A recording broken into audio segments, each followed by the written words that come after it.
আজকে থেকে শুরু হচ্ছে বজ্রপাত সহ ঝড় বৃষ্টি। বঙ্গের একাধিক জেলায় এই নিম্নচাপ থেকে বৃষ্টি থাকার সম্ভাবনা। তো কোন কোন জেলায় আজকে কী পরিমাণ বৃষ্টি হবে, বজ্রপাত সহ ঝড় বৃষ্টি কোন কোন জেলায় থাকার সম্ভাবনা, এছাড়া তাপমাত্রা কেমন থাকবে তা আমরা দেখে নিচ্ছি। চলে এলাম বন্ধুরা সরাসরি লাইভে। আজ 4 তারিখ সোমবার, 3 মার্চ 2024।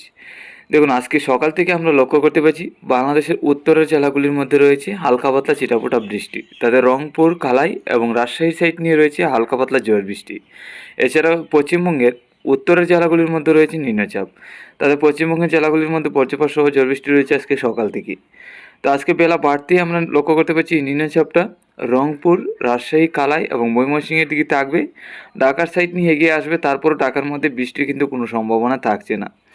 এদিকে আলিপুরদুয়ার এবং গুয়াহাটির মধ্যে হালকা পাতলা বৃষ্টি এবং নিম্নচাপ থাকার সম্ভাবনা আছে, তবে এদিকেও কিন্তু তেমন বেশি একটা বৃষ্টি থাকছে না। এছাড়া আমাদের ত্রিপুরা এবং বাংলাদেশের দক্ষিণ জেলাগুলির মধ্যে নিম্নচাপ বা বৃষ্টির কোনো সম্ভাবনা নেই। আসামের শিলচরের মধ্যেও বৃষ্টি থাকছে না কোনো রকমভাবেই।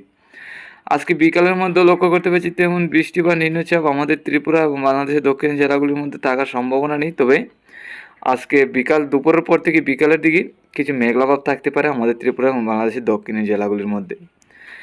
আজকে সন্ধ্যারাত্রি থেকে রাত্রির মধ্যে গেলে একদম আবহাওয়া পরিষ্কার হয়ে যাবে, নিম্নচাপ বা বৃষ্টির কোনো সম্ভাবনা নেই। হয়তো আজকের আপডেটে আরও পরিবর্তন হতে পারে, দুপুরের আপডেট। তো দুপুরের আপডেট নিয়ে আসবো নিম্নচাপ এবং বৃষ্টির। তো পরবর্তী দিনগুলির দিকে যদি আমরা নজর রাখি, আগামীকালকের মধ্যে তেমন বৃষ্টির সম্ভাবনা নেই, তেমন নিম্নচাপ বা মেঘলাভাব থাকছে না। তবে আজকের মধ্যে কিছু মেঘলাভাব থাকবে, আমরা মেঘলাভাবটা দেখে নেব। 6 তারিখের মধ্যে বৃষ্টির কোনো সম্ভাবনা নেই, 7 তারিখেও নেই, 8 তারিখও আর নিম্নচাপ বা বৃষ্টির কোনো সম্ভাবনা থাকছে না। 9 তারিখের মধ্যে বৃষ্টির কোনো আপডেট নেই আমরা যেটা লক্ষ্য করতে পারছি। তো আজকের মধ্যে হালকা পাতলা কিছু বৃষ্টি হবে বাংলাদেশ এবং কলকাতার উত্তরের জেলাগুলি, বিশেষ করে পশ্চিমবঙ্গের উত্তরের জেলাগুলির মধ্যে। আমরা চলে এলাম মেঘলাভাবে। দেখুন, আজকে সকাল থেকে বাংলাদেশের উত্তরে রংপুর, কালাই, ময়মনসিংহ এবং রাজশাহীর সাইড নিয়ে রয়েছে মেঘ। শিলিগুড়ি, আলিপুরদুয়ারের সাইড নিয়ে রয়েছে মেঘলাভাব। এছাড়া বাংলাদেশের বাকি জেলাগুলি এবং আমাদের ত্রিপুরা, আসামের শিলচর সহ এদিকে কিন্তু মোটামুটি পরিষ্কারই, কোনো রকমভাবে নিম্নচাপ বা মেঘলাভাব কোনো রকমভাবে থাকছে না। বেলা বাড়তে আমরা লক্ষ্য করতে পারছি এই মেঘলাভাবটা রংপুর, সিলেট, ময়মনসিংহ, রাজশাহী, ঢাকা এইসব জেলাগুলির মধ্যে কিছু থাকবে। এছাড়া শিলিগুড়ি, আলিপুরদুয়ারের দিকে পরিষ্কার, গুয়াহাটির দিকে কিছু মেঘলাভাব, আসামের শিলচরের দিকে পরিষ্কার, আমাদের ত্রিপুরা থাকবে মোটামুটি পরিষ্কারই। এছাড়াও বিকালের দিক দিয়ে মোটামুটি পরিষ্কার হয়ে যাবে, আর মেঘলাভাব তেমন থাকছে না। তবে রাত্রি থেকে আগামীকাল সকালের মধ্যে আমরা লক্ষ্য করতে পারছি বাংলাদেশের সিলেট, আসামের শিলচর এবং আমাদের ত্রিপুরার যে কিছু হালকা পাতলা মেঘ থাকবে। এছাড়া তেমন বেশি একটা মেঘ নেই। আমরা চলে এলাম তাপমাত্রায়। দেখুন, আজকে দুপুরের মধ্যে লক্ষ্য করতে পারছি বাংলাদেশের ঢাকা এবং বাংলাদেশের দক্ষিণের জেলাগুলির দিকে 30 থেকে 32, এদিকে অনেকটাই গরম থাকবে। এছাড়া রংপুর, সিলেট, ময়মনসিংহ, রাজশাহী সাইড নিয়ে 27 থেকে 28, এদিকে মোটামুটি গরম।